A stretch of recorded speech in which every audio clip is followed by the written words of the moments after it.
Day 99 na po at week 18 ngayon mga kapaps. At ito po ay tapos na po silang maghukay ng septic tank at ito po ay unti-unti na po nilang nilalagyan ng tambak yung ating bahay. At may mga wirings na po yung ating mga lalagyan ng ilaw at yung mga switch natin. Ito po natapos na po magpalitada ng mga windows dito sa likod. At yan mga kapaps, ito po ay may tapos na po yung sa 2/3 ng ating firewall. 100 days na po mga kapaps at ito po yung lalagyan nila or papalitadahan nila na 1/3 na lang yung naiwan dito. At na-start na po ni Numbugro.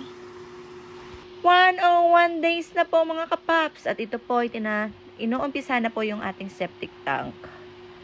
At yan po yung ginagawa nila mga kapaps. At ito po ay nagsastart na din po magpalitada ng ating malaking window dito sa harap. At yung mga wirings tapos na po pati dito sa salas. Lahat po ay may wirings na po. Yan mga kapaps.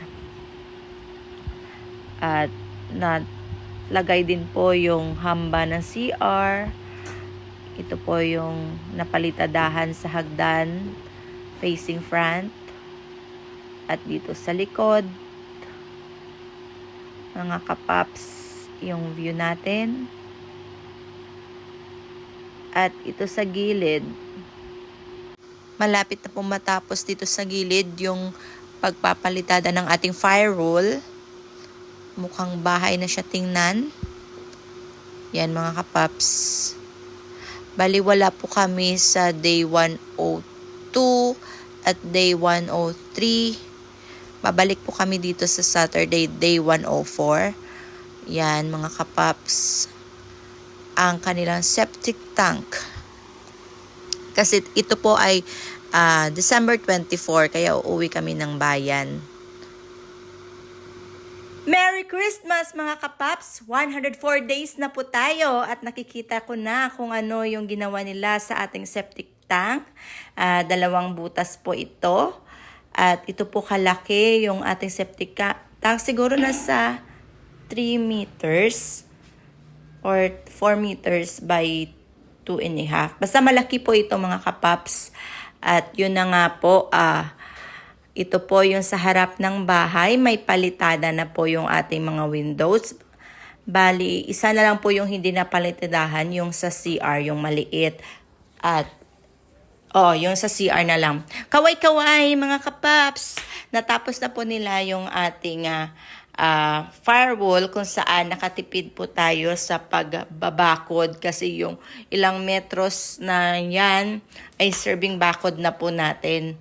At magdudugtong na lang tayo ng kung anong klaseng bakod yung gagawin natin. Pero siguro cyclone wire na lang kasi hindi pa-afford yung mga magagandang bakuran. Or yung mga bakod. Yun mga kapaps, ito na po yung sa likod. Ganun pa rin, na iba po yung area na tinapos nila. Kasi tinapos po nilang lahat-lahat ng wirings dito sa loob. Naglagay ng wirings. So, next week, baka magsa-start na sila ng palitada dito sa loob. Pero, yung mga naghahakot po sila ng nagsa-start na po sila ulit ng maghakot ng lupa pang tambak po dito sa loob ng bahay. At yan, dinagdag lang po ito ni foreman kasi wala po sa plano ni architect yan. Pero mas mabuti na nga kung yung foreman mo ay may idea talaga at expert sa ganong bagay. Kasi alam niya na yung kalalabasan na dapat lagyan talaga ng switch dyan. At yan nga mga kapaps, hindi ako magpa-video ng day 1 next week hanggang 5. Siguro magsasummarize na lang tayo sa pang Saturday. Goodbye mga kapaps! Thanks for watching! Don't forget to subscribe! Bye!